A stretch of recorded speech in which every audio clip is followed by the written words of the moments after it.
No hay caraotas. No hay papel toalé. Y pa' colmo, sin huevos.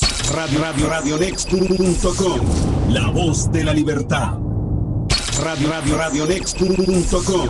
Soy Gustavo Díaz, coronel del Ejército de Venezuela, exiliado político venezolano. La voz de la libertad. Ama al presidente. Buena radio. Radionext.com. La voz de la libertad. Radionext.com. Soy el general de brigada de la Guardia Nacional de Venezuela, Marcos Ferreira, exiliado político venezolano. La voz de la libertad. Solo 8 son las estrellas de Chávez. Millones son las de los venezolanos. Radionext.com, la voz de la libertad. Radionext.com.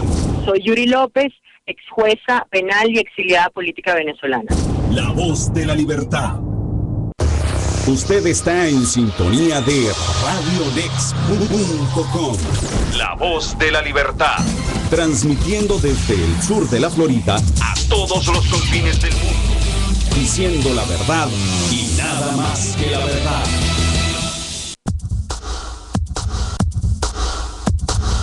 Hola, les habla Paul Sfeir para invitarlos de lunes a viernes a las 9 de la noche hora de Miami a pararse de pie y de frente para decir la verdad y nada más que la verdad en un espacio que hacemos ustedes y yo juntos.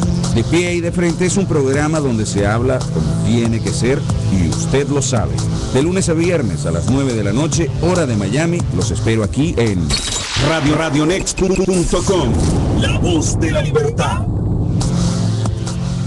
Queridos amigos de Radionext.com, la voz de la libertad, tengan todos ustedes muy buenas noches. Bienvenidos sean a este De Pie y de Frente. Muchísimas gracias por acompañarnos, por estar con nosotros y pues por permitirnos nuevamente entrar en sus hogares, en sus computadores, en sus teléfonos, en fin, donde ustedes nos estén escuchando, donde nos hagan ese inmenso favor y pues honor de acompañarnos. 9:07 hora del este de los Estados Unidos. Esta noche estaremos conversando con Carlos Ortega directamente desde Perú. Desde Lima estaremos con don Carlos Ortega y debo dar los créditos en la producción general de la estación, Donatello Ungreda, en el máster de la página web y el control de los servidores, nuestros compañeros Piero Adraña, Marcos Pella. En la producción de este espacio me acompaña, como todas las noches, mi queridísima María Sorocay Machelini. Nosotros abrazados, como siempre, comprometidos, identificados con la causa y la campaña a favor de los derechos humanos en nuestra región, en toda nuestra América. Libérenlos ya, por ellos y para ellos, por nuestros presos políticos y por nuestros ciudadanos. Libérenlos ya. Organización Internacional de Derechos Humanos para las Américas tiene como objetivo fundamental defender jurídicamente en las instancias internacionales los valores de la democracia, la moral y los derechos de todos los hombres y mujeres que habitamos este continente. Visita nuestra página web www.liberenlosya.com o contáctanos y síguenos en nuestra cuenta de Twitter, @libérenlosya_. Libérenlos ya, Organización Internacional de Derechos Humanos para las Américas. Organización Internacional de Derechos Humanos para las Américas, libérenlos ya, desde Washington, D.C., presidido por la doctora Yuri López, jueza penal venezolana en situación de exilio, persona que tuvo que abandonar el país toda vez que por llevar la justicia justa, la verdadera, en sus manos, pues fue amenazada de secuestro en miembros de su familia y también ella fue agredida. De hecho, aquí fue agredida también en su casa, en su edificio donde ella vivía. No fueron agredidos personalmente, pero fueron sometidos a una situación riesgosa. En fin, ellos llevan adelante en Washington, D.C. la causa y la campaña, la organización en pleno, libérenlos ya, a favor de, además de los presos políticos venezolanos, también de los presos políticos bolivianos, de los presos políticos ecuatorianos y de incontables situaciones de abuso y de acoso a ciudadanos por parte de elementos y o por estados, por gobiernos, cosa que convierte pues esas situaciones en inmediatos abusos de derecho humano sobre las personas. Nadie. ¿Quién puede contra un estado? Si las lanzas de un gobierno se lanzan sobre una persona, ¿cómo puede una persona defenderse? Eso es lo que ocurre con cada uno de los muertos, con cada uno de los fallecidos, con cada uno de los caídos en esa guerra, en esa batalla campal que hay en Venezuela, no declarada como guerra, pero en la que en definitiva hoy, haciendo un ejercicio,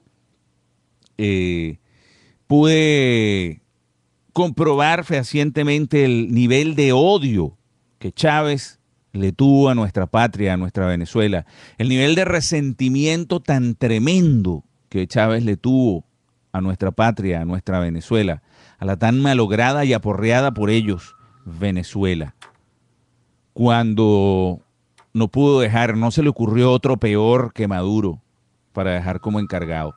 Escuché hoy, tuve déjeme un momentico que me están algo. Donatella, si me puedes ayudar por favor con esto, te lo agradezco. Gracias. Disculpa. Cuando hoy, les digo esto porque hoy hacía un ejercicio de sentarme a escuchar, fíjense lo que es el aguante, lo que hace la psicología, la autoestimulación, el convencimiento y la concentración. Hoy me senté a escuchar un discurso de Maduro, de Nicolás Maduro. Me dispuse conscientemente a sentarme y abrir un archivo X cualquiera de un discurso de los más recientes de Nicolás Maduro, pues para darle chance de que se haya preparado un poco, que haya aprendido un poco, que haya transitado un poquito por el camino de instruirse. Y puedo decirles con absoluto compromiso qué odio le tenía Chávez a Venezuela cuando dejó a semejante elemento. No voy a utilizar ningún adjetivo porque no vale, cada uno de ustedes le puede poner el que quiera, a semejante elemento encargado de un país como el nuestro. Pero más tristeza me da aún el pensar que todavía hay gente, porque está bien, son minoría, sacaron menos del 50%, la oposición sacó la mayoría, hubo un fraude y pues hasta ahora, mientras no ocurra nada de lo que debería haber ocurrido, mientras tanto, está robada la elección, está perdida, la robaron y pues así estamos y así nos hemos quedado y eso es lo que vamos a hablar con don Carlos Ortega ahora dentro de unos minutos. Pero esa fracción del país que puede andar, qué sé yo, no sé, un 40%, un 45%, vaya usted a saber. Pero ese 40 o 45% que apoyó, que votó por Nicolás Maduro, yo no puedo decir realmente, no lo quiero decir tampoco, que sea delincuente, pero sí puedo decir que tiene un nivel de resentimiento tremendo y también de odio contra el país, porque al final de cuentas, esa parte del país que pertenece a lo que teóricamente ellos llaman la burguesía, que es la gente de los grandes capitales, la gente que es a lo que ellos odian, ¿no? La gente que tiene recursos, que tiene empresas, que tiene negocios. Bueno, esa gente puede agarrar un avión e irse, puede irse a vivir a otro país y dejar todo aquello botado y listo. Pero el país no se va a ninguna parte. Y el daño que se le causa al país no se están dando cuenta estos cómplices, porque eso es lo que son, de que el daño que se le está haciendo al país se revierte también no solamente en contra de quienes tienen la posibilidad de agarrar un avión, un barco e irse. Se revierte contra ellos mismos. Porque es mentira que van a tener una casa. Es mentira que van a comer mejor. Es mentira que se van a preparar mejor. Es mentira que van a recibir más. La única verdad es que van a hervir en su propio jugo, que es lo que va quedando. Mis amigos, 9:14, en este preciso momento voy a invitar inmediatamente a don Carlos Ortega, quien ya está esperando nuestra comunicación. Lo estoy llamando inmediatamente, vamos a ver, ojalá podamos tener la suerte de tenerlo con nosotros en señal de audio y de video. Sería interesantísimo poder tener a don Carlos Ortega con nosotros en audio y video. Si no puede activar el video, pues lo tendremos en audio. Don Carlos, buenas noches, bienvenido. Buenas noches, Paul. Para saludarte. ¿Cómo estás? Bienvenido, muchísimas gracias. Gracias por estar con nosotros, don Carlos. No sé si usted tiene posibilidades de activar su video o prefiere que vayamos solamente con audio. Vamos con audio porque si Ok. vamos al video se nos corta la comunicación. Perfecto, don Carlos, ni un problema. Estamos con usted en audio y ya lo escuchamos perfectamente bien. Muchísimas gracias, don Carlos, por acompañarnos. Entendemos que el viernes tuvo una actividad inesperada, por lo tanto no pudimos salir el viernes al aire, pero hoy estamos aquí cumpliéndole a todos los amigos que nos acompañan y desde ya, mis amigos, les digo que pueden comunicarse y preguntarle y comentar con don Carlos Ortega a través de nuestros teléfonos, el 786-467-8213 aquí en Miami o el 0212-210-5087 en Venezuela. Los repito, Miami, 786-467-8213 o en Venezuela, el 0212-210-5087. 5087. Bueno, ahí don Carlos nos regaló un poquito de video y lo vamos a poner con... Esperemos que no se nos caiga la comunicación. Lo tenemos con nosotros. Déjeme un segundito, don Carlos. Voy a acomodarlo bien. No se nos va a caer la comunicación. Está bastante buena y bastante estable.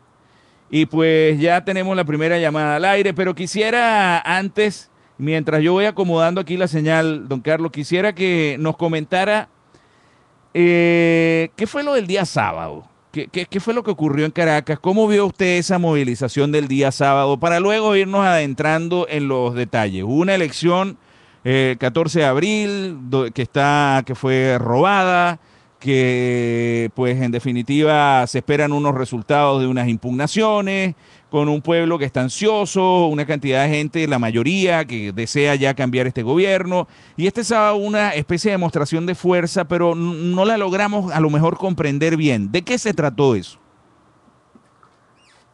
Yo creo que la iniciativa de los factores de oposición de invitar al pueblo de Caracas y en el interior del país a una concentración, creo que es válida y encaja precisamente en lo que la inmensa mayoría de la población venezolana quiere, aspira y espera de estar en la calle protestando cívicamente, pacíficamente, y que por supuesto que esto le corresponde a los factores de oposición tomar esa iniciativa. Yo realmente he mantenido una tesis desde hace muchísimo tiempo, que frente a la situación que vive Venezuela, frente a la situación que vive nuestro país, es necesario, ¿verdad?, convocar a los factores democráticos del país a manifestar en las calles, a manifestar cívicamente, pacíficamente. Ya se hizo en el pasado y los resultados, bueno, son ampliamente conocidos, pero también hay que decirle, hay que reconocer que la población venezolana está un tanto hastiada. Yo no decía que cansada. Me preocupa un elemento, ojalá que no esté resignada. Porque ellos esperan resultados. Y los resultados no se ven por ninguna parte, por ningún lado. Eso que anunció después de las elecciones presidenciales, donde se anuncia un fraude y que posteriormente no se hizo absolutamente nada. Cuando yo canto un fraude, lo primero que fue frente a un fraude, que lo canto porque estoy consciente de que me han robado un proceso electoral, lo primero que voy a hacer es colocarme al frente del pueblo, desde la mayoría del pueblo que me ha elegido, en el caso de Capriles, que lo ha elegido presidente. Pero bueno, una vez que él convoca esa concentración o esa marcha, en virtud de que el gobierno convoca la suya, entonces, bueno, eso permitió o allí se suspende la marcha. De tal manera que, mira, son cosas que tendrán que analizarlas, evaluarlas. Y yo creo que a la mesa de la Unidad Democrática le está faltando algo, un poquito más de oxígeno, será un poquito más de apoyo, de identificación y de solidaridad. Porque aunque yo no tengo los elementos a la mano para decirlo, la información que uno maneja desde acá es que ahí esto se ha convertido en una especie de un círculo muy cerrado de 3 o 4 factores políticos y que no le dan cabida a los demás factores de la sociedad democrática venezolana. Yo en ese sentido, yo quiero hacerles un llamado a todos los factores de la sociedad democrática en el país, a que se unan, a que se integren. Que este no es un problema, y siempre lo he dicho, y siempre fue mi norte. Este no es un problema de Primero Justicia, de AD, de COPEI, de Causa R, de Bandera Roja. Este es un problema de Venezuela, que apartan de una vez por todas las apetencias políticas o de carácter personales, que le demuestren a Venezuela que aman al país, que quieren al país, que se unen de una manera sincera, franca, transparente, a favor de Venezuela, del país, que está totalmente destrozado, acabado. Y para ello, de una manera u otra, nos necesitamos todos. No se puede excluir absolutamente a nadie. De tal manera que esa manifestación del sábado, yo por supuesto que la celebro, me parece una iniciativa excelente y ojalá que no muera allí, sino que de una manera permanente se actúe en la calle y no en medio de 4 paredes donde pues colocando o discutiendo o debatiendo todo lo que corresponde a proceso electoral. Porque si algo, y yo lo hago de una manera crítica, una autocrítica constructiva, nos hemos dedicado más a las cuestiones de carácter electoral y yo creo que hemos desatendido un tanto la problemática, la grave, aguda y profunda crisis que vive nuestro país. De tal manera que esa es mi opinión, mi humilde opinión al respecto. Don Carlos, me preguntan a través de la red social de Twitter que por favor le pregunte a usted si, como dicen algunos movimientos que están actuando en este momento dentro del país, movimientos emergentes, por cierto, identifican a la Mesa de la Unidad Democrática como un aparato colaboracionista. ¿Usted lo identifica de esa misma forma? Yo no me atrevería a generalizar en ese aspecto. Ahora, es inobjetable, es inocultable que hay factores, ¿verdad? Factores políticos, factores empresariales, del mismo sector laboral, de diversos factores que han venido aplicándose una política de carácter, sí, colaboracionista con el actual régimen. Pero que en ese sentido, bueno, chicos, coloquen las cartas sobre la mesa de una vez por todas. Y eso lo sé. Y ahí está plenamente identificado quién es quién. Y se sabe realmente quiénes son los que han venido actuando, no desde ahora, sino desde hace mucho tiempo, de una forma permanente, al lado de algunas políticas que ha venido aplicando el régimen y donde factores de oposición no están, algunos de ellos, no íntegramente, están al tanto de ello. De tal manera que, ¿qué significa eso? Eso significa, nada más y nada menos, que hay un proceso de diálogo, vamos a decirlo así, entre algunos sectores o factores de la oposición o de la vida pública nacional con el régimen. Si eso es así, yo creo que esa política debe sincerizarla. Si es así, y ahí yo he visto algunas declaraciones de algunos políticos donde hablan de un proceso de diálogo y de concertación, que inclusive que fue anunciado por el desaparecido presidente, el señor Chávez, y que supuestamente ratificado por Maduro. ¿Hay realmente voluntad para un diálogo en Venezuela? ¿Están en la mejor disposición o en el ánimo de un factor u otro de dialogar, de concertar? Y eso no es cuestión de palabras, eso es cuestión de practicarlo. Y yo diría, en este caso muy concreto, y voy a aprovechar esta brillante oportunidad que ustedes me brindan, Paul, en decir, mira, si el gobierno quiere diálogo, yo invito a Nicolás Maduro que arranque con ese diálogo, pues, si es que realmente es una política que ellos van a aplicar o van a poner en práctica. Mira, Nicolás, tienes un hombre que se está muriendo en la cárcel, que estuvo a punto de morir la semana pasada, que es el comisario Simonovic. ¿Qué estás esperando, chico? Para que el comisario Simonovic vaya a su casa, déjalo en libertad. Él no ha cometido ni delito alguno, y yo lo he dicho 200.000 veces. ¿Cuál es el delito de los comisarios? ¿Cuál es el delito que los policías cometieron en Venezuela?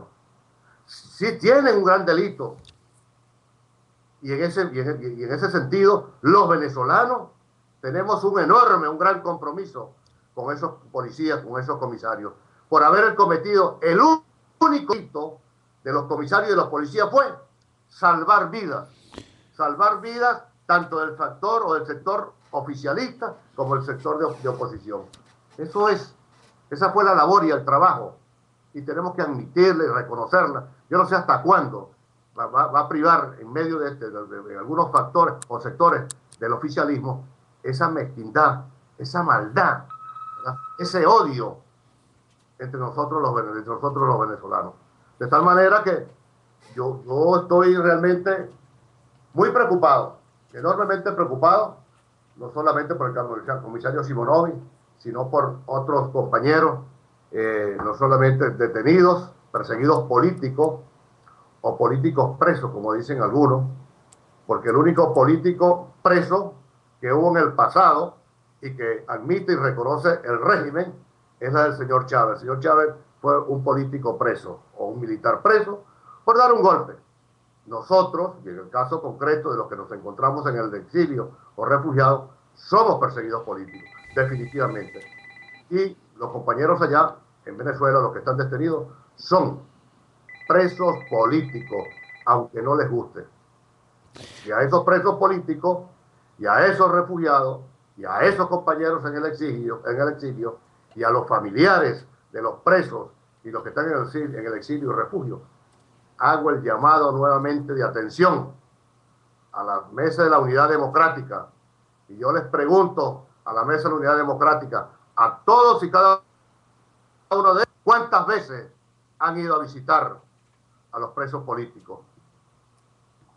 ¿Cuántas veces se han preocupado por ir a visitar a la familia de los presos políticos o los que nos encontramos en el exilio o refugiados? Y esta es una crítica que la hago, una autocrítica, y te repito, de carácter constructivo. Yo no estoy aquí porque hay unos que me han venido señalando frente a ellos, a esta postura que ha asumido en los últimos días. Me han calificado de divisionista. No, yo no soy ningún divisionista. Si alguien ha practicado la unidad, ¿verdad?, desde que yo me inicié en la lucha sindical, ha sido precisamente Carlos Ortega. Y de ellos pueden dar fe mis compañeros del Comité Ejecutivo de la CTV, mis compañeros, los que fueron mis compañeros allá en el sector petrolero, y de la propia dirigencia política, y quienes estuvimos en la Coordinadora Democrática, aquella que algún día tendrán que reconocerle el trabajo y la labor que realizó la Coordinadora Democrática, unitariamente, monolíticamente hablando, a favor de la democracia y la libertad en nuestro país. Don Carlos, tengo varias preguntas que formularle, pero tengo una llamada en espera también, la vamos a poner al aire de inmediato. Luego voy a proceder con todas las preguntas que tengo. ¿Nos escucha? Don Carlos, ¿usted nos escucha? Perfectamente, te escucho. Ok, es que se nos fue la señal de video. Buenas noches, adelante, estamos al aire, le escuchamos. Buenas noches, Paul, y buenas noches, señor Ortega, ¿cómo está? Saludos desde Caracas, me llamo Francisco Pozo. Quería puntualizar en el tema de la propuesta de una constituyente, que creo que es un caballo de Troya, es una trampa, porque si bien hubo una constituyente después del 99 para cambiar los poderes y asaltar las instituciones, eso se hizo cuando se está en el poder. No se puede llegar y convocar a unas constituyentes si no se tiene si no se tienen poderes independientes y y si está convocada por el que es más débil, y se sabe pues de toda la trampa del 14 de abril. El otro tema es, bueno, que el 14 de abril, vuelvo a repetir, bueno, fuimos defraudados, nos estafaron, hubo un robo de elecciones, se quedó, tal vez a lo mejor se trató de evitar la improvisación y de repente no se actuó porque no se quería improvisar, o de repente a lo mejor no se tenía ningún plan, entonces simplemente no se hizo nada.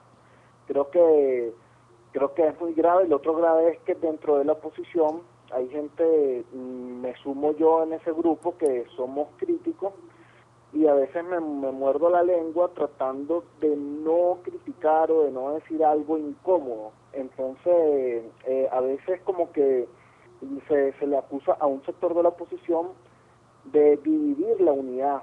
Creo que hay que hacer énfasis que la gente se puede criticar sin caer en insultos recíprocos.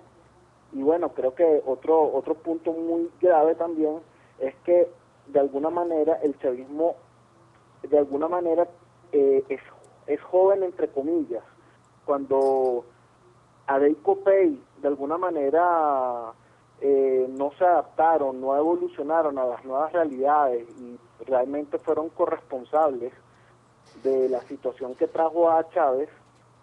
Chávez surge porque no hay un liderazgo de relevo, no hay partidos jóvenes, y pues simplemente se hizo un monolito, un partido, MMR primero, PSUV después, y esa gente va a ser muy difícil sacarla. Bueno, no quiero extenderme más porque el invitado es Carlos Ortega, y de verdad muy agradecido con sus palabras y poder analizar el punto de la constituyente, el punto de cómo no hacer mella dentro de la unidad, y el tema de los tiempos que vendrán, pues porque de alguna manera todavía el chavismo está... Gracias, Francisco. Muchísimas gracias por la participación. Gracias por acompañarnos y por estar con nosotros. Don Carlos, ahí hay varios temas interesantes propuestos. La aparición de una posibilidad que ven con el uso de o con la convocatoria de una Asamblea Nacional Constituyente o de una constituyente, ver si se puede hacer algo. Ahora bien, quiero preguntarle, usted dijo hace unos momentos, cuando estaba comentándonos la respuesta anterior, usted habló de una palabra que debería ser la que debería imperar: diálogo. ¿Cómo se puede lograr el diálogo? ¿Cómo se aspira, cómo pretenden los dirigentes políticos venezolanos poder tener un diálogo con un Estado que tiene los poderes secuestrados, porque ni siquiera es que han sido ganados, han sido simplemente secuestrados y están firmemente atenazados de tal manera que no haya libertad de movimiento por parte de las personas que adentro están, habiendo inclusive personas que podrían no estar de acuerdo con lo que se está actuando? Los poderes están retenidos muy fuerte, por eso se habla de secuestro. ¿Cómo pretender un diálogo si el gobierno toma las decisiones y el resto del país es el que pone los muertos, los presos, los exiliados, los humillados? El país pone el resultado, la depredación, más de 200.000 asesinados por la violencia. ¿Cómo pretender un diálogo? ¿Cómo esperar aún que pueda a través de un diálogo resolverse el problema que tenemos en Venezuela? Si, por ejemplo, el caso de los rectores del Consejo Nacional Electoral ya están vencidos, ya eso ha pasado tiempo, nada, ahí no hay ningún tipo de posibilidades. Ellos hacen cuando quieren. Ellos tienen la ley, que no está siendo para nada justa y mucho menos democrática, pero tienen la ley de lo que está colocado ahí a su favor, quiero decir, y la manejan como quieren. ¿Cómo puede haber diálogo de esa manera y cómo ve usted que a través de esa vía sea la que podamos resolver este problema? Bueno, mira, pues te respondo del diálogo hoy sobre los poderes. Al final de esta parte de mi intervención. Perfecto. Sobre lo que comentaba Francisco, la propuesta que hay allí de algunos sectores, algunos factores de oposición, de recoger la firma para convocar una constituyente. Bueno, eso está claramente establecido en la Constitución. hay la suficiente firma realmente para llevarlas al CNE y ir a ese proceso y cumplir con los lapsos que nos establece la propia Constitución. Eso, bueno, eso habrá que verlo, pero es algo que si realmente, si está allí o hay alguna iniciativa y eso puede realmente tomar cuerpo, bueno, se irá, se convocará una constituyente. Ahora, esa es mi opinión. Yo realmente, todo lo que realmente nos sirva, que ayude a Venezuela, a los venezolanos, a resolver esta enorme y profunda crisis que vive Venezuela, bienvenido sea. Llámese como se llame y sea la vía que sea. Y en eso he sido suficientemente claro. Ahora, sobre la trampa del 14 de abril. Mira, yo creo que esta responsabilidad recae sobre quienes anunciaron el fraude o la trampa el 14 de abril. Esa pregunta hay que formulárselas a ellos. ¿Qué pasó? ¿Hay trampa? ¿Hubo trampa o no hubo trampa? Porque a estas alturas los venezolanos esperan una respuesta sobre qué ocurrió el 14 de abril. ¿Ganó Maduro? ¿Perdió Maduro? ¿Ganó Capriles? ¿Perdió Capriles? Bueno, ahí tenemos esa disyuntiva. Ahora, ¿qué hacer frente a ello? ¿Cómo logramos nosotros, o allá los factores de oposición, o la mesa de unidad democrática, convencer al pueblo o decirle al pueblo realmente qué ocurrió? ¿Hubo la trampa? Ah, correcto, hubo trampa. Entonces, hubo una trampa el 14 de abril y estamos corriendo para el 8 de diciembre, para las elecciones municipales. ¿Para qué? Para que nos hagan nuevamente trampa. Eso tenemos que aclararlo. Y con esto no quiero decir, ni quiero significar de que estoy llamando a la abstención. No. No. Porque si algo le gusta a los venezolanos, y yo lo puedo decir también con propiedad, es votar. Le encanta votar. Pero los venezolanos tampoco no van a seguir permitiendo que se les haga trampa. Que se les hable con franqueza, con sinceridad. Entonces, porque ahora seguramente, con esto que estoy señalando, me van a decir ahora lo que yo estoy llamando la abstención. Y es bueno este punto de la abstención para aclararlo.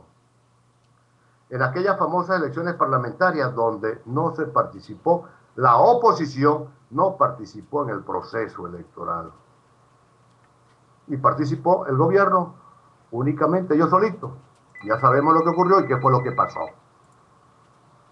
Yo quiero recordarle al sector político en Venezuela o a todos los factores democráticos en mi país que esa iniciativa fue producto, y que me lo desmientan los políticos, de todas las encuestas que se manejaban en el país, propias y extrañas, donde estas encuestas, las estadísticas determinaban que más del 90% de la población venezolana no iba a votar. Y como en efecto ocurrió. Por eso fue que la oposición llamó realmente a la abstención, a no participar en esas elecciones parlamentarias. No como pretenden ahora algunos sectores políticos o factores políticos que se dan golpes de pecho y critican a Pedro, a Chucho, a Cito y a José de que por tu culpa nosotros no fuimos a esas elecciones, tú eres el responsable. No, allí los responsables, y voy a incluirme en ellos, aunque yo estaba preso en Ramo Verde, pero voy a incluirme allí. Esa fue la decisión que desde el punto de vista político se tomó. Así que no vengan con ese cuentico y a estar o pretendiendo engañar a la gente. Fue una decisión política y recuerden los sectores políticos que frente a ese llamado que hizo la oposición, y no voy a dar el nombre, pero voy a refrescarles un poquito la memoria, hubo un dirigente político de oposición que a pesar de haber sido llamada a la abstención, ahí hecho el musiuito, como decimos en Venezuela, en criollito, lo cazaron votando. Acuérdense de eso. Entonces, Eso en relación a lo del 14 de abril. Ahora mira, ahí hay dos factores que juegan un rol importantísimo en nuestro país. Y que toda la vida pública nacional y los antecedentes y la experiencia que tenemos es un componente que es muy importante en cualquier sociedad. Los jóvenes, ante una situación como es, los jóvenes y el sector laboral, el sector trabajador.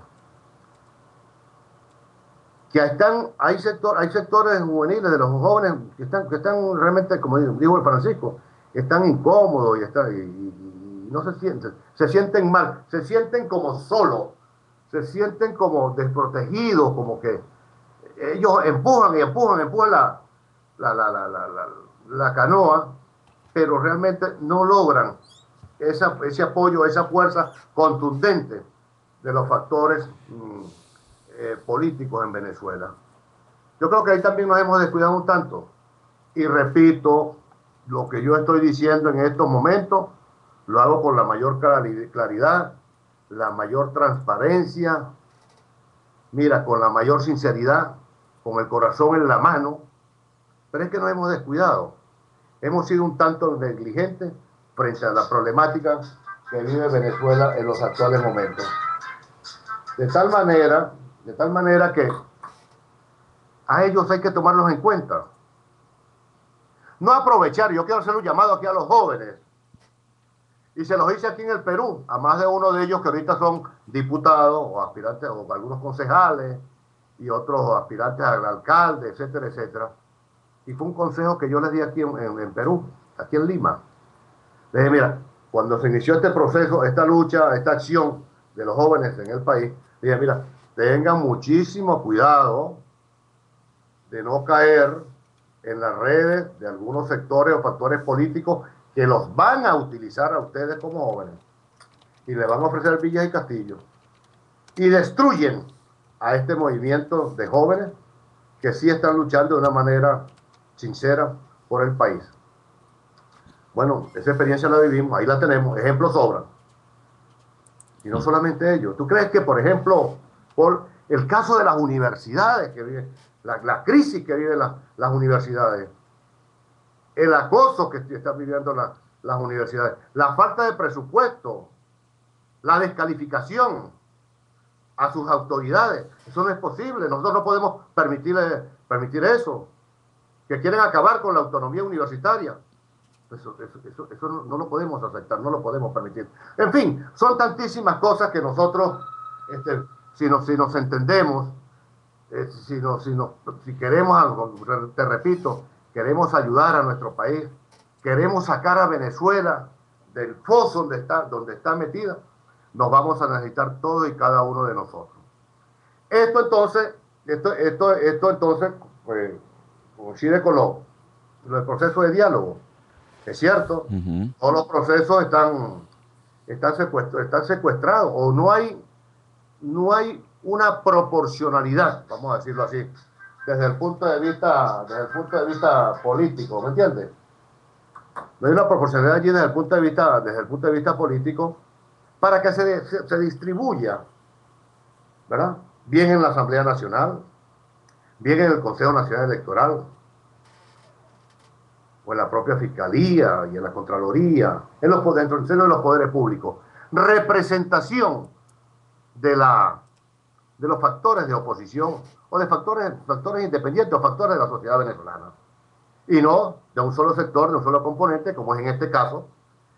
Todo gira en función única y exclusivamente de la representación de la actual administración. Ahora eso no ayuda. Perdóneme que le haga un paréntesis, don Carlos, para agregarle a la pregunta. ¿A qué políticos del oficialismo, qué operadores políticos del oficialismo identificaría usted como puentes válidos en el caso que quisiera existir un diálogo entre las dos vertientes políticas y sociales que hay en el país? Mira, es una pregunta bastante difícil y que yo creo que le correspondería a aquellos dentro del seno de la oposición que hablan del diálogo y del propio gobierno. Por cierto, creo que fue Diosdado Cabello que habló, dijo que si había que reunirse con el diablo, se reunirían para resolver los problemas. No sé si me estoy equivocado, o me corrigen si estoy equivocado. Pero en todo caso, esta responsabilidad de abrir un proceso de diálogo en el país, si hay voluntad para ello, le corresponde a Nicolás Maduro, el único. Pero también debo decir en estos momentos que si observamos las declaraciones o las acciones de Nicolás Maduro frente a algunos factores políticos de oposición o frente a algunas posturas que asumen factores políticos de oposición, realmente no observo, no siento que exista esa voluntad. Pero en todo caso le correspondería, sería él. Y en el seno de los factores de la sociedad democrática, los factores de oposición en Venezuela, si hay voluntad o hay la intención de hacerlo, que la Mesa de la Unidad Democrática se pronuncie al respecto y los emplace de una vez por todas. Porque yo veo ahí, por ejemplo, a Edgar Zambrano, el diputado Edgar Zambrano, que ha desarrollado un trabajo a favor de los presos políticos y del exilio y los refugiados, que constantemente habla de diálogo y que manifiesta él que el difunto presidente, el señor Chávez, la iniciativa fue del señor Chávez para iniciar un proceso de diálogo. Y él lo ha venido sosteniendo, nunca lo ha negado. Ahora le han tomado la palabra. No, de hecho quedó encargado. Yo voy a actuar aquí como abogado del diablo. El encargado era Maduro de eso, por parte de Chávez para ese diálogo, y eso quedó ahí. Ok. Entonces, si hay realmente esa voluntad para un proceso de diálogo, y si Maduro, que seguramente va a estar escuchando y lo va a escuchar, o si no le escucha, le llegará la información. Se lo cuentan, sí. Sí, yo le digo a Nicolás, mira, si tú recibiste instrucciones o órdenes del señor Chávez para iniciar ese proceso de diálogo, y es lo que afirma Edgar Zambrano, y es lo que afirman algunos miembros de los factores democráticos en el país, bueno, que tomen la iniciativa, pues.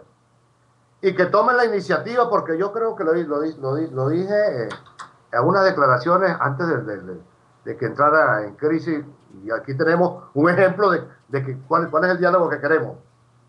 Cuando no detuvieron a este señor de estos poderes, ¿cómo se llama? A Leocenis García, sí. A Leocenis García.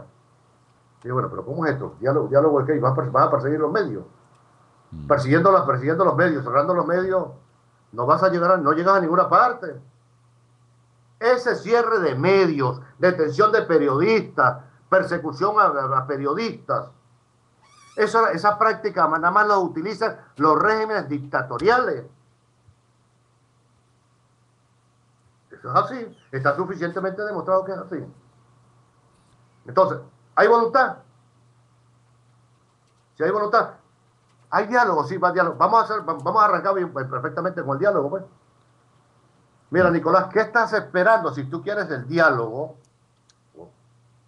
o quieres la unidad del país? Y hay un proceso convocado para el mes de diciembre, el proceso electoral municipal. Vamos a cambiar, chicos, el Consejo Nacional Electoral. Dale participación a los factores de oposición. En esos 5 rectores que tiene ahí que tiene el Consejo Nacional Electoral.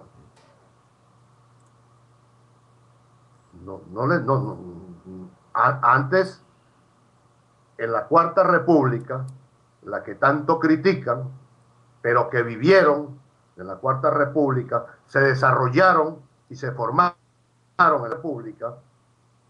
Bueno, había, chicos, participación de los factores de oposición, bien en el Consejo Nacional Electoral, bien en el Parlamento, en todas partes, y había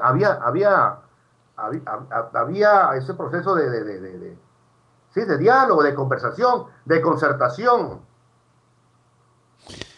¿Acaso Chávez llega al poder por qué?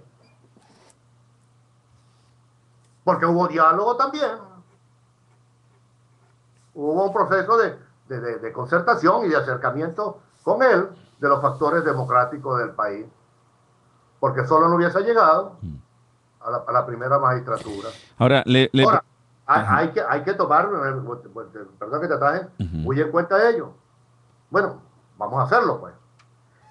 Hicieron cerrar por lo siguiente, haciéndole un llamado de atención a los factores políticos en mi país. Llámese oposición o llámese gobierno. Si nosotros no nos ponemos de acuerdo, si nosotros no le prestamos atención a la crisis que vive el país, sobre todo en materia económica y la inseguridad, por no mencionarte otros tantos, porque son muchísimos,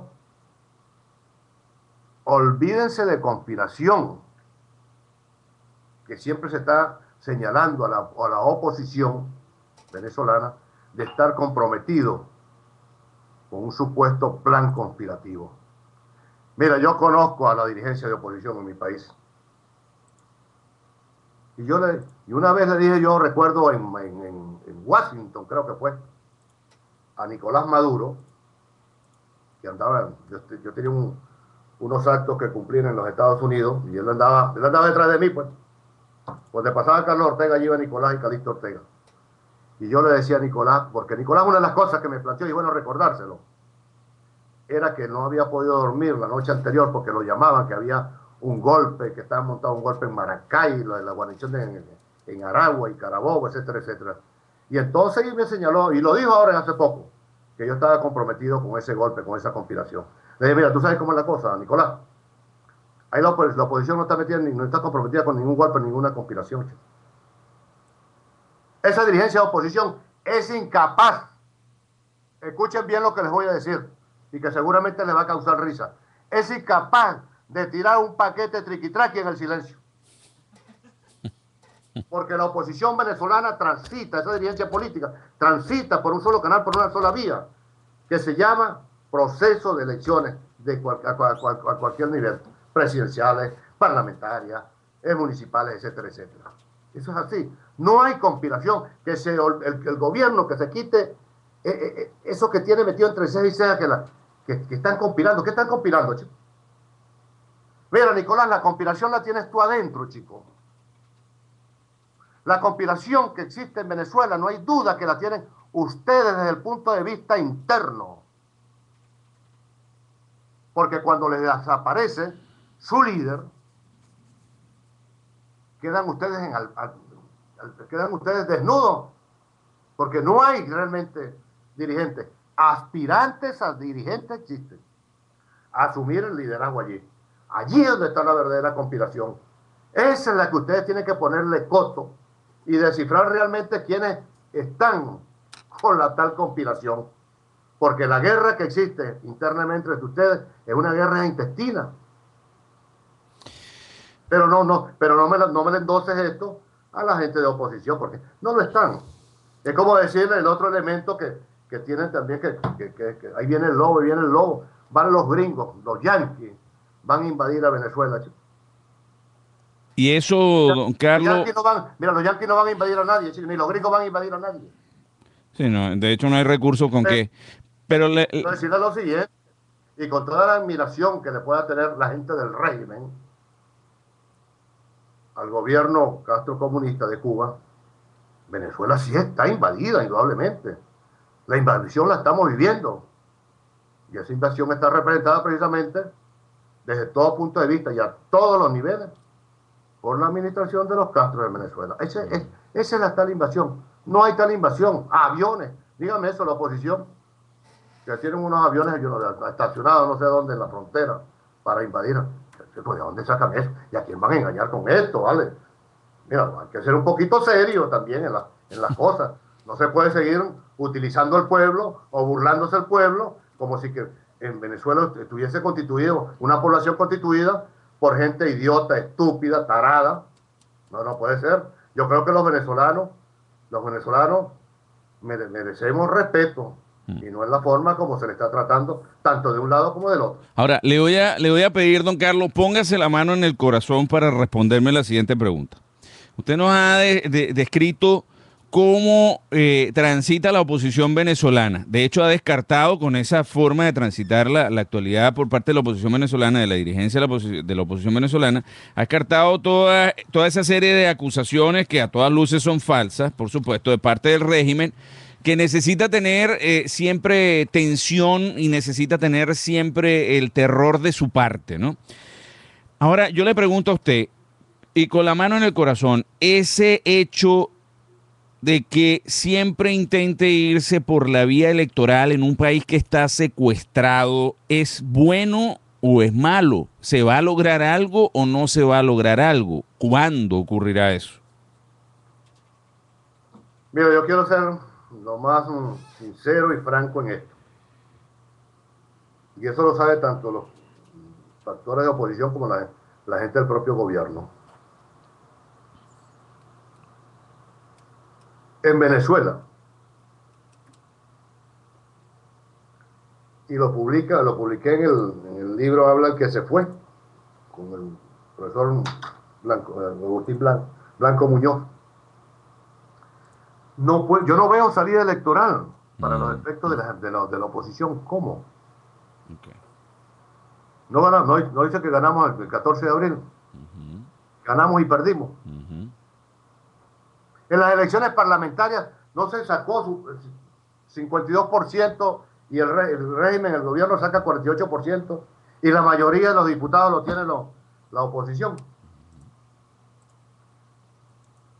¿Desde cuándo yo he venido denunciando, y se lo he dicho a mis compañeros, amigos, dirigentes políticos de oposición, que hay una cantidad enorme de venezolanos desaparecidos, muertos, que votan en el proceso electoral? Y yo voy a confesarles algo a ustedes acá.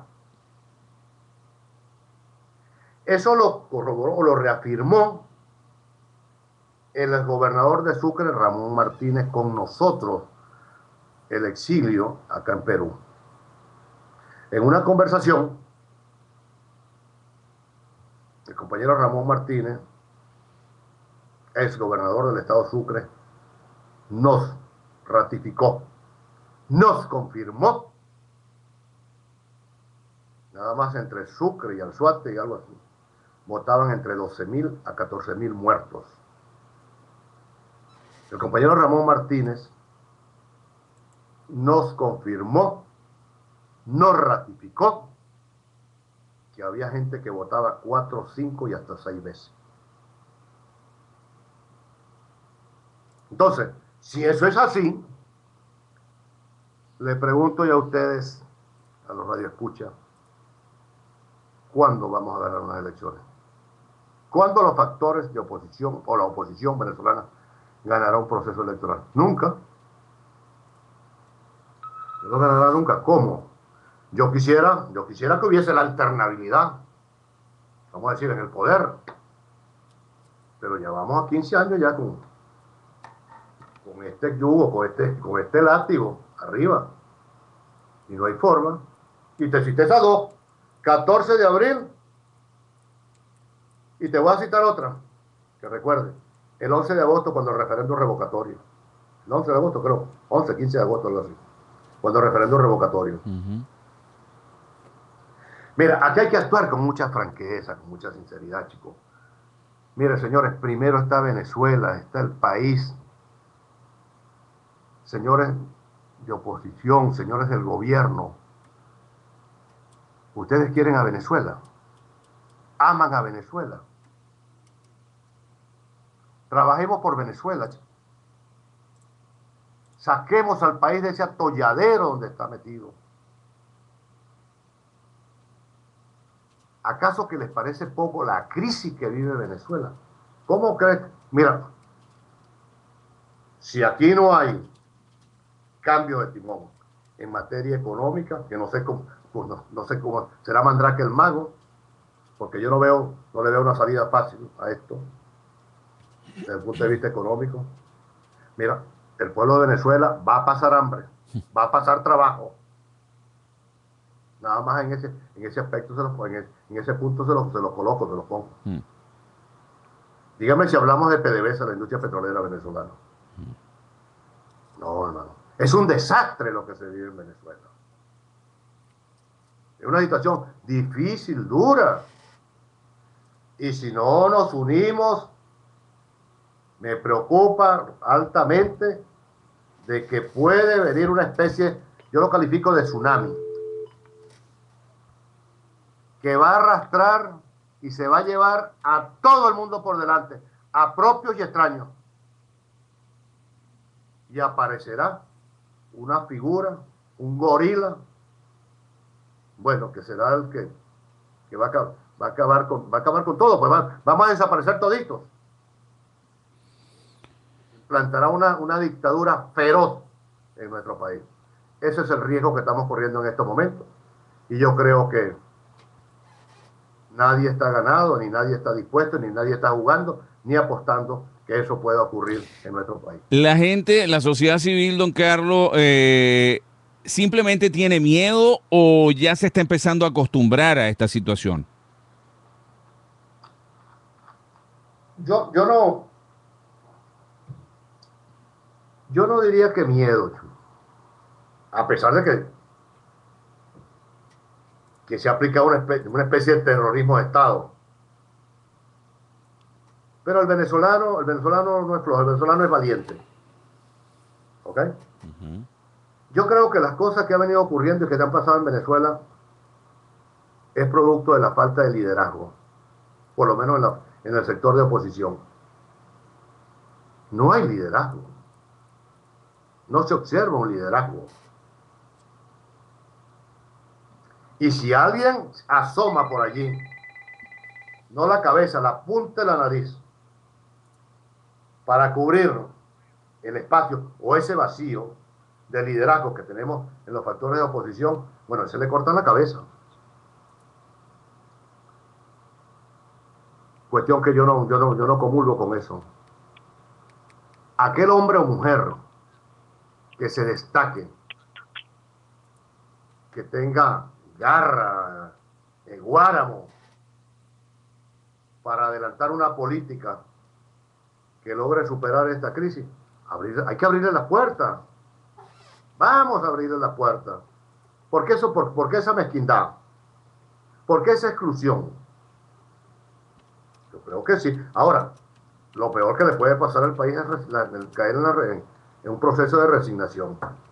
Eso sí es grave. Muy grave. Y esa resignación, o lo que algunos dicen que existe miedo, si se ponen al frente, se colocan al frente la dirigencia política de oposición, blanco, negro, verde, azul, colorado, lo que sea, todos ahí con un solo hombre o mujer, las cosas cambiarán. Se les va a ver, se les va a observar de una manera distinta. No lo van a ver ni los van a observar como lo están viendo y lo observan en estos momentos, porque la crisis en Venezuela es tan difícil, tan complicada, que los venezolanos en el día de hoy no creen ni en la oposición ni en el gobernante del gobierno.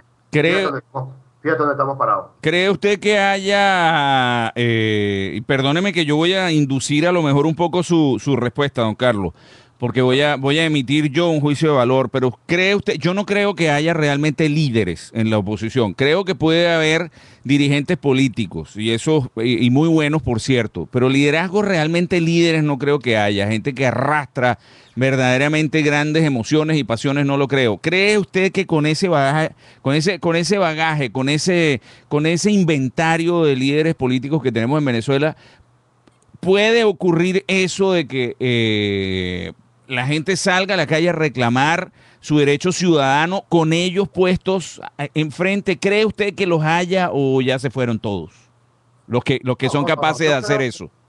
No, yo creo, porque si algo tiene nuestro país y se ha caracterizado siempre, que tiene un enorme recurso humano. Diga nombres, don Carlos, con toda confianza. No sé. Con muchísimo talento, ¿verdad? Ajá. Pero bueno, hay que darle participación, a facilidades a esta gente que de pronto entra, por ejemplo, Entre los jóvenes hay muchachos, mira, que se ven con un gran potencial que a la vuelta de 10, 15 años van a ocupar los primeros cargos desde el punto de vista político en nuestro país. Existen, sí existen. Yo no tengo duda de ello. Mira, yo te voy a decir, yo le voy a decir, por ejemplo, cuando yo estaba en Venezuela, y en el caso de la Coordinadora Democrática, ahí no había un solo liderazgo, ¿viste? Ahí había muchísimos liderazgos. En aquel entonces la Coordinadora Democrática. Había un liderazgo que nosotros respetábamos muchísimo y nos debíamos a ellos, que era la inmensa mayoría de la población venezolana. Ese era el verdadero liderazgo, porque dentro de nosotros mismos, dentro de la Coordinadora Democrática, y bien sector político, empresarial, laboral, medios de comunicación, iglesia, etcétera, etcétera, nuestra tesis, y en mi caso particular, que me tocaba en varias oportunidades de servir de vocero de los factores de oposición, siempre lo decíamos. No, mira, aquí el liderazgo no es de Pedro ni de Chuchi, no. El liderazgo es de todos y nos debemos a ese pueblo y a ese pueblo tenemos que responder. De tal manera que yo creo que sí. Pero mientras nosotros estemos pensando o creyendo, mira, AD está peleando ya por una alcaldía. Ese espacio no se puede perder. Y COPEI por el otro lado, y Primero Justicia por otra, la misma cosa. Todo el mundo peleándose por una alcaldía, por una concejalía, etcétera, etcétera. No, chicos, eso no. ¿Cuál es el espacio? No podemos perder. Después podemos perder los espacios. Mira, van a seguir con esa cantaleta que no podemos perder los espacios. ¿Acaso que les parece poco lo que hemos perdido? No, vale, no es posible.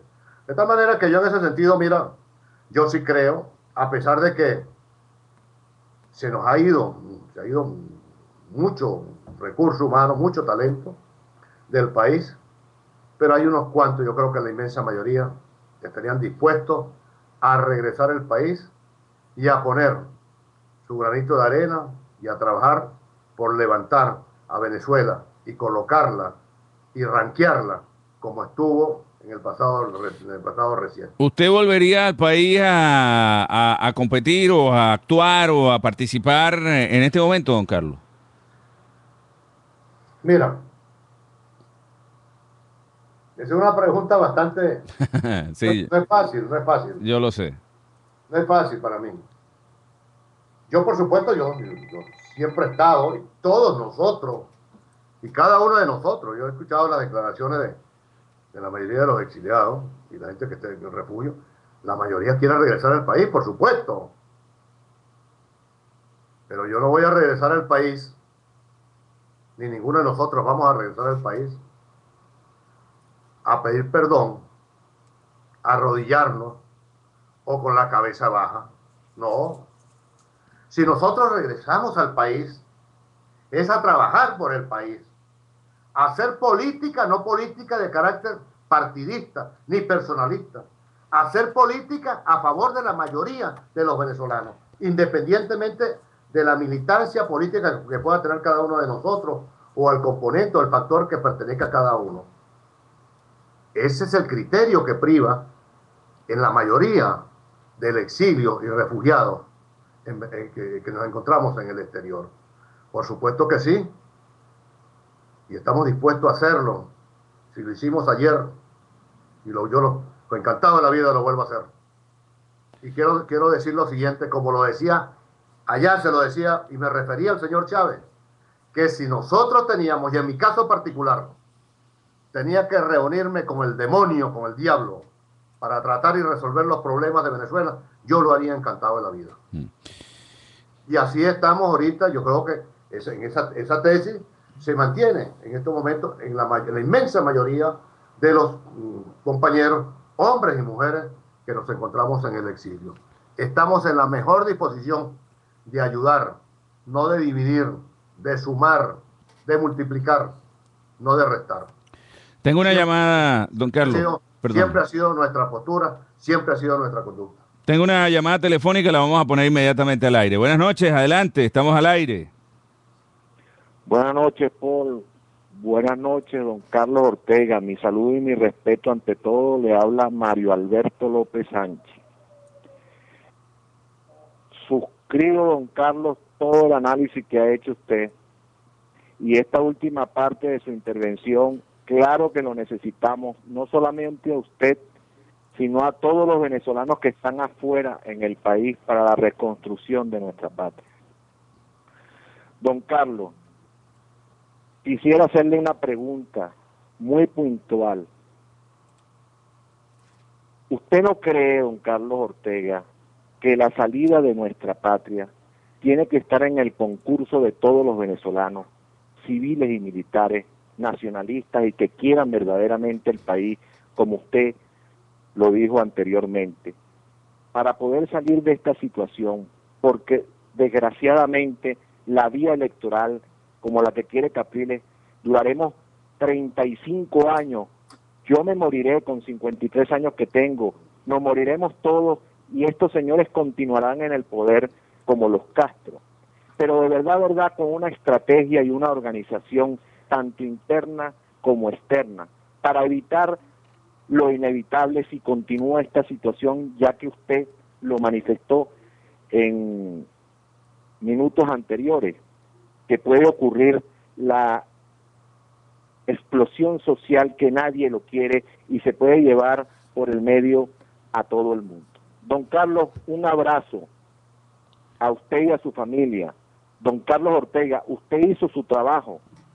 Todos los venezolanos que lo conocemos y todos los venezolanos que estábamos el 11 de abril del 2002, que lo queríamos y que la upábamos a usted porque era nuestro líder. Y como usted muy bien dijo, en aquella época había muchos líderes, pero usted era uno de los líderes fundamentales porque tenía credibilidad, independientemente de que formara parte del Partido Acción Democrática. Usted siempre colocó a Venezuela por el medio y a todos los venezolanos primero.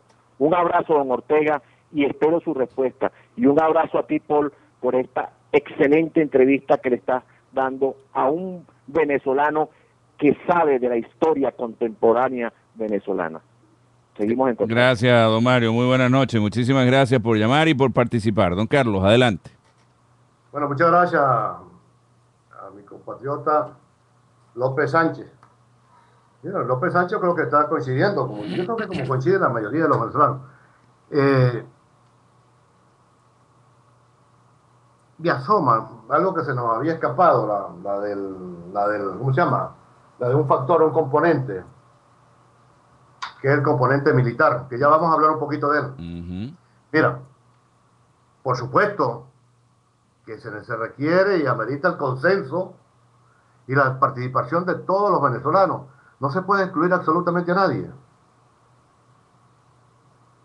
Y cuando hablamos del consenso y la participación de los diversos sectores o componentes de la sociedad venezolana, no podemos excluir al sector de las Fuerzas Armadas, a los militares. ¿Qué ha pasado con el componente militar en Venezuela? Lamentablemente,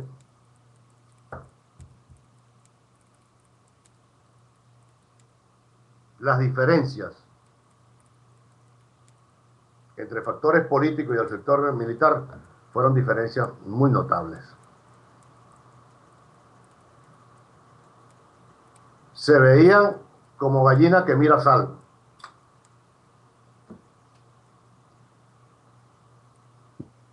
Mi tesis, sin ser militarista, siempre fue con los factores civiles en Venezuela, que era necesario, ¿verdad?, actuar o buscar o acercarnos al componente militar, al factor militar. Lamentablemente eso no fue posible. Y una de las cosas que yo decía allá en mi país, y no me lo podrán desmentir, es, mira, ve acá, pero si Chávez anda buscando, el señor Chávez, su tesis es una alianza cívico-militar, nosotros, porque nosotros también tenemos, también a tener nuestra alianza cívico-militar, pues. Si conspira, no vamos a conspirar, no vamos a tumbar el gobierno, pero es necesario, no son venezolanos. Y son venezolanos que sufren también, su familia sufren, tanto como digo, o igual como nuestra familia. Entonces, ese componente es un componente que, en primer lugar, que hay que también reconstruir lo que está acabado, está destrozado. No podrán negarlo ni desmentirme las enormes y profundas diferencias que existen en el sector de nuestras Fuerzas Armadas en el país. De acusaciones sumamente graves, delicadas desde todo punto de vista, ampliamente conocidas por la población venezolana y ampliamente conocidas a nivel internacional. Si hay un componente o un factor realmente que está muy cuestionado, muy desprestigiado, interna y externamente, es el componente de nuestras Fuerzas Armadas. Por irresponsabilidad de un grupo, no de la mayoría de la oficialidad de nuestro país, o de los suboficiales o de los subalternos, por una minoría de la alta oficialidad, que de una manera u otra, ¿verdad?, han actuado desde el punto de vista personal, que se han enriquecido de la noche a la mañana. Y bueno, le han hecho un enorme daño a nuestras Fuerzas Armadas. De tal manera que con este componente de las Fuerzas Armadas, yo creo que es necesario también verlo, reunirnos con ellos. ¿Cuál es el problema, pues? ¿O es que acaso los venezolanos no nos podemos reunir entre los venezolanos con venezolanos? Porque aquel tenga un uniforme y una pistola en la cintura, entonces ¿qué? Ya, no, momentico, pues ese no, vale, es venezolano también.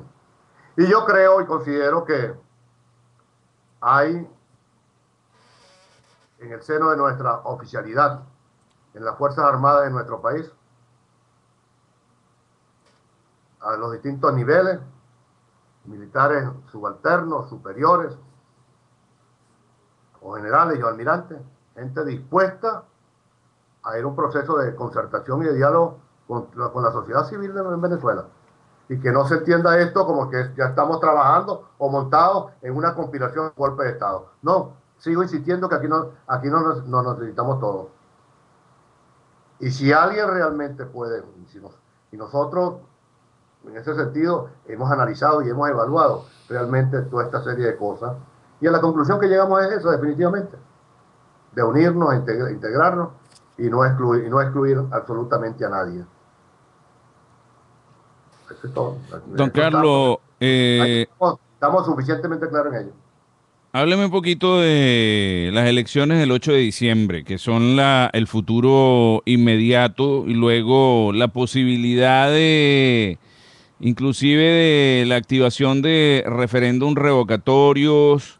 Hábleme un poco de un futuro, cómo lo ve usted con ese panorama electoral que hay en el medio y con las carencias que hay en el país. En el país hay falta de alimentos, pero evidentes y graves, falta de medicinas, de atención, falta de seguridad, por supuesto, hay absoluta indefensión jurídica. ¿Cómo ve usted que puede hacer revertible todo este efecto tan negativo que ha causado este aparato, esta perversión de estos 14 años y ahora los 100 y pico de días que lleva Maduro? Mira, seguramente la respuesta que les voy a dar a algunos no les va a satisfacer, ¿no? Pero yo siempre me he caracterizado por decir las cosas como las pienso, como las creo, como las siento. Y yo quisiera que me demostraran, o sea, alguien me dijera que estoy equivocado. Por supuesto que como demócrata transito por la vía electoral. ¿Okay? Este proceso electoral del mes de diciembre, yo quisiera que antes de ver el proceso electoral del mes de diciembre, las elecciones municipales, la dirigencia venezolana se ocupara, ¿verdad?, de decir, de manifestar o de buscar alternativas o salidas a la crisis, al desabastecimiento, por ejemplo. ¿Qué vamos a decir sobre el desabastecimiento? A la inseguridad, a las violaciones de los contratos colectivos de los trabajadores, a las desmejoras de las convenciones colectivas de los trabajadores, que no se discuten las convenciones colectivas de los trabajadores, al problema de las universidades, al problema de los presos políticos, del exilio, de los familiares. El caso, por ejemplo, emblemático, la jueza Piuni y Simonovi. Hay prioridades, hay cosas que son prioridades para los venezolanos, para el país. Y cómo no, vamos para la elección municipal y vamos para las parlamentarias y vamos para un referéndum revocatorio y vamos para una constituyente y vamos para las presidenciales. Pero con esta serie de problemas que vive Venezuela, pregunto yo, no sé, la verdad que no tengo los elementos a mano para decirle, ¿están motivados los venezolanos para ir a un proceso electoral frente a esto que están viviendo ellos? ¿Hay motivación para ello? Hay que indagar. Yo creo que primero lo primero, hermano. Primero lo primero. Van a insistir a ir a un proceso electoral donde hay 3 rectores que tienen su periodo ya, más de 3 meses vencido su periodo y no han nombrado a nadie. ¿Por qué no le piden al Congreso, a la Asamblea o a quien sea, mira, vamos a aplicar una proporcionalidad, vamos a llevar, nosotros queremos que los factores independientes o políticos, como sea, tengan representación en el Consejo Nacional Electoral y queremos revisar el registro electoral permanente en Venezuela, en qué condiciones, cómo está eso, está contaminado, está envenenado, vamos a verlo, hay que verlo. El endeudamiento que vive Venezuela, el país, el caso es PDVSA, chicos, que nadie le presta atención a eso. Mira, el camino que lleva a PDVSA, y espero estar equivocado, es que PDVSA desaparezca como tal. Se la entreguemos a los chinos, ya PDVSA prácticamente es de los chinos. Y vamos a permitir eso. Ahora, yo creo que hay, por supuesto, que tomar el país, decir las cosas como son. ¿Qué hacer? ¿Qué vamos a hacer nosotros? ¿Qué le vamos a presentar al electorado en el mes de diciembre? ¿Qué le vamos a decir? No, vamos a seguir con este plan. No, nosotros vamos ahora a las municipales, tenemos tantas alcaldías ganadas y tantos concejales ya prácticamente electos. Las estadísticas o las encuestas determinan que es así. ¿Y resultados? Dios quiera que no. Perdimos espacio. Ok. Bueno, pero no hay problema, chicos. No hay problema. Porque para el 2018, y es la tesis que ha privado irresponsablemente de algunos sectores o factores políticos en Venezuela. Bueno, para el 2018, ya el gobierno, el régimen de Maduro, ese está en el suelo, ya se desgastó. O a lo mejor renunció por la presión que ejercen sus propios compañeros, su gente de gobierno, el entorno. Van a seguir con esa tesis. Y recuerden algunos dirigentes políticos en Venezuela que fui un severo crítico frente a esa tesis de que había que dejarlo solo al señor Chávez, déjalo que ande, que él le va a pasar como Chacumbele. Y las consecuencias que eso trajo, y lo advertimos en aquella oportunidad, las consecuencias que eso trajo para el país, ahí lo estamos viendo, lo estamos viviendo en estos momentos. De tal manera, mira, que yo creo que, mira, toda esta conversación de esta noche, con ustedes y sus radios escuchan, yo lo hago, mira, con la mayor sinceridad, con la mayor franqueza, con la mayor transparencia, desprendido de todo de cualquier apetencia de carácter político, personal. Sigo siendo militante de Acción Democrática, pero no es AD, ni es Capriles, ni es el otro, ni Primero Justicia, ni ningún partido político, ni la sector laboral, empresarial, eclesiástico, medio de comunicación. Es Venezuela, chicos, primero Venezuela. Vamos a darle en esto, ojalá que tomemos conciencia y vamos a actuar o a trabajar de una manera totalmente distinta a lo que hemos hecho hasta ahora. Vamos a ayudarnos, por favor. No dejen que se muera nuestra patria. No dejen que se muera de hambre la población venezolana. Porque para allá es que vamos. Y sigo insistiendo en la imperiosa necesidad de ir a un proceso unitario. Un proceso unitario franco, verdadero, sincero. Y que saquemos de una vez por todas a unos cuantos tránsfugas, unos cuantos traidores que existen en el seno del sector político de oposición. Que parecen más gente del gobierno parecen más gobierneros que los propios opositores. Sí. Esa es la realidad. Esa es la realidad que nosotros estamos viviendo. Pues.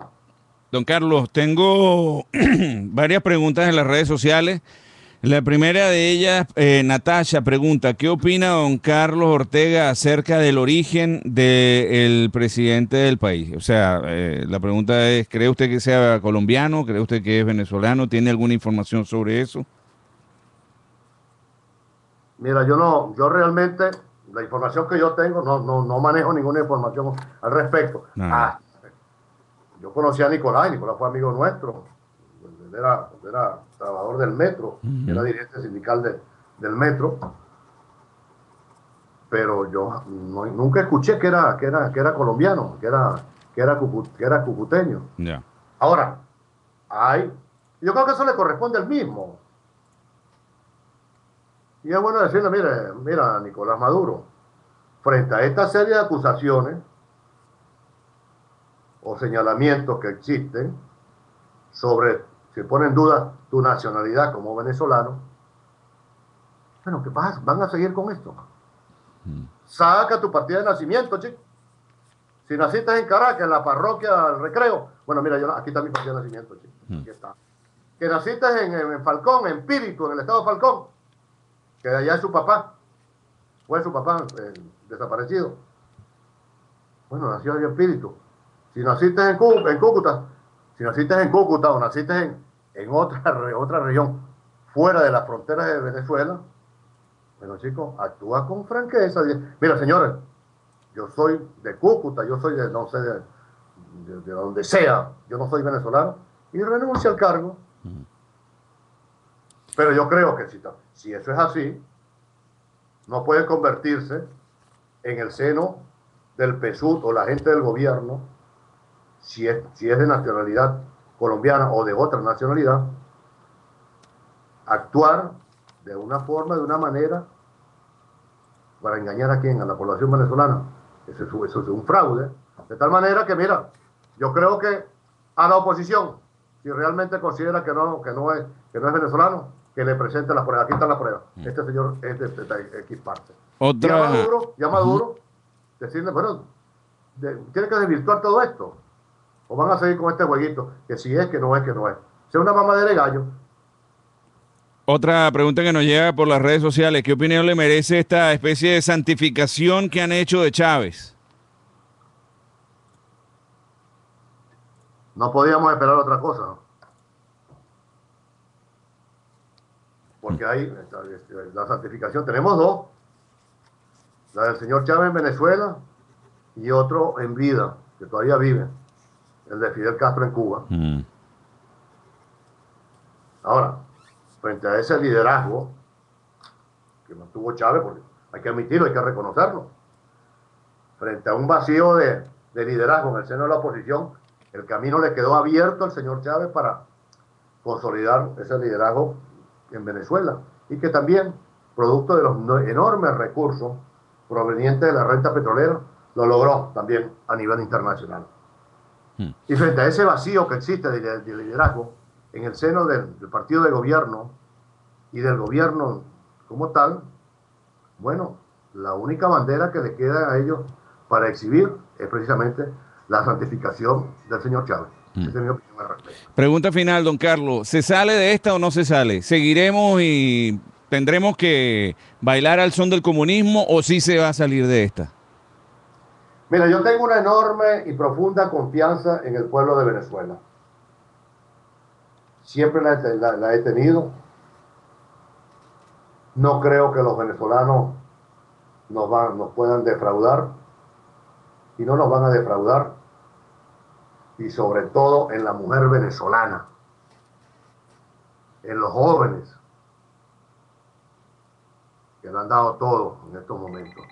Yo sí creo que vamos a salir. Yo mantengo un alto grado de optimismo, de confianza. Yo no soy pesimista y me mantengo en el exilio con mucha dignidad, con la moral muy en alto y con muchísima fortaleza.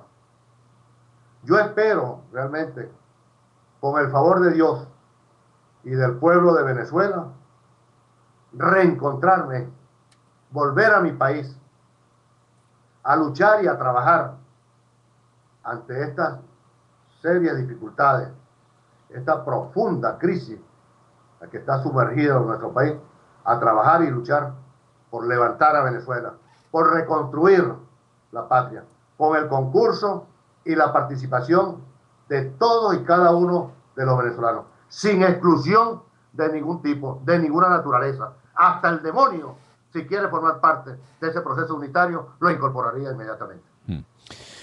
Don Carlos Ortega, déjeme decirle que aquí, déjeme ver a ver si puedo responder esta llamada. Hay muchas personas que lo quieren saludar a través del teléfono. Nuestros teléfonos son el 786-467-8213 aquí en Miami, 786-467-8213 y en Venezuela el 0212-210-5087. Vamos a poner estas llamadas, las que están entrando al aire, para comunicarse con don Carlos Ortega. Buenas noches, adelante, estamos al aire. Aló, Paul. Sí. Aló. Buenas noches. Me llamo Reo. ¿Cómo está? ¿Cómo le va? Bienvenida. Bueno, bien, gracias a Dios. Gracias a Dios. Yo me siento feliz de comunicarme, de tener un personaje tan bello como es Carlos Ortega.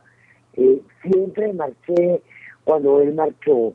Mi gran tristeza es, y debo decirlo, Carlos Ortega es el único líder que logró sacar a Chávez del poder.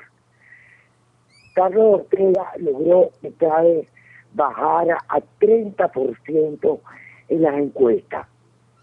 Por desgracia apareció un Carmona, por el cual yo nunca caminé, que apareció un señor Baduel, que si no estaba de acuerdo con Carmona, Chávez tenía enfrentar la justicia. A mí me da un gran dolor ver a un señor como Carlos Ortega en el exilio, porque fue un hombre que le echó pichón. Y yo estuve en una ONG, Mujeres por la Libertad, en la coordinadora democrática, y fui testigo de todo lo que estaba diciendo Carlos Ortega. Lo quiero, lo respeto, Carlos Ortega, y ojalá usted regrese a Venezuela, porque se merece estar en este país. Buenas noches. Muchísimas gracias, buenas noches, gracias por la llamada, gracias por participar también. Muchas gracias, un gran abrazo, mi solidaridad con ustedes. Manuela Alcalá también quería comunicarse con nosotros, pero tiene problemas en contactarnos con el teléfono de Caracas. Ella también quería expresarle algunas palabras de cariño, de apoyo y de aprecio a usted, don Carlos. Y pues, en definitiva, quisiera pedirle ya sus palabras de cierre para este programa. Son las 10:33 hora de Miami, y pues para ya despedirnos hasta una próxima oportunidad que yo espero que sea pronto. Cómo no, Paul, con muchísimo gusto. Bueno, altamente agradecido por esta oportunidad que me brinda. Por supuesto, mi intervención, el enfoque que desarrollé en estos momentos desde el punto de vista político como un venezolano en el exilio preocupado por las cosas que vive nuestro país. Y lo hago realmente con algunas limitaciones porque las normas del asilo establecidas acá en el Perú, en Lima, nos impide realmente hacer manifestaciones de esta naturaleza. Sin embargo, frente a la gravedad que vive nuestra patria, me atrevo a correr el riesgo, pero como lo señalaba anteriormente, lo primero es lo primero. Y para todos los efectos, lo primero es Venezuela. De tal manera que a los quienes escucharon en el programa, las opiniones que surgieron en relación a mi persona, las críticas en relación a mi persona, bienvenida sea. Quiero manifestarles, como lo he dicho infinidad de veces, Carlos Ortega sigue siendo el mismo, con un poquito más de años encima, pero con la misma dignidad, con la misma moral y con la misma fortaleza de siempre. Y ojalá que el Todopoderoso me permita próximamente a estar al lado de los venezolanos luchando por nuestra patria para iniciar el proceso de reconstrucción del país, que es de carácter emergente.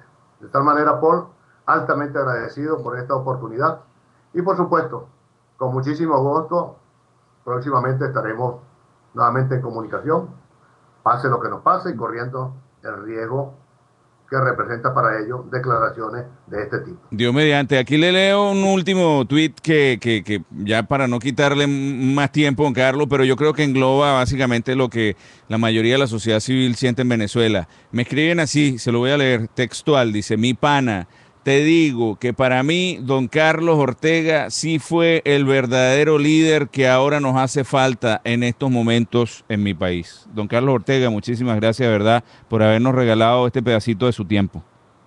No, gracias a ustedes, que tengan una feliz noche y espero verles pronto. Muy, muy amable, don Carlos. Cuídese mucho, por favor, y saludos a todos los hermanos que se encuentran en Perú.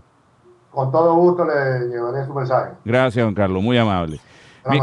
Mis queridos amigos, la voz de don Carlos Ortega, dirigente y pues lo sigue siendo, líder y pues en definitiva también lo sigue siendo, hombre de política, hombre de pensamiento, hombre de, por sobre todas las cosas, de democracia, de paz y de justicia, importantísimo, desde el Perú con todos nosotros y pues ha sido para mí nuevamente un honor enorme poder conversar un rato con un hombre que está sin lugar a dudas en la historia contemporánea de nuestro país y que yo estoy absolutamente seguro en cuanto se abra una muy pequeña ventana por donde entre la luz y el aire fresco, don Carlos volverá a ser uno de los hombres importantes en los destinos de un futuro más cercano a ese encuentro que necesitamos tener todos los venezolanos con la justicia, con la paz, con la democracia y sobre todo con nosotros mismos, venezolanos con venezolanos. Mis amigos, cuídense mucho y nos volvemos a encontrar mañana. Gracias por habernos acompañado y pues que Dios los bendiga y tengan dulces sueños. Hasta mañana.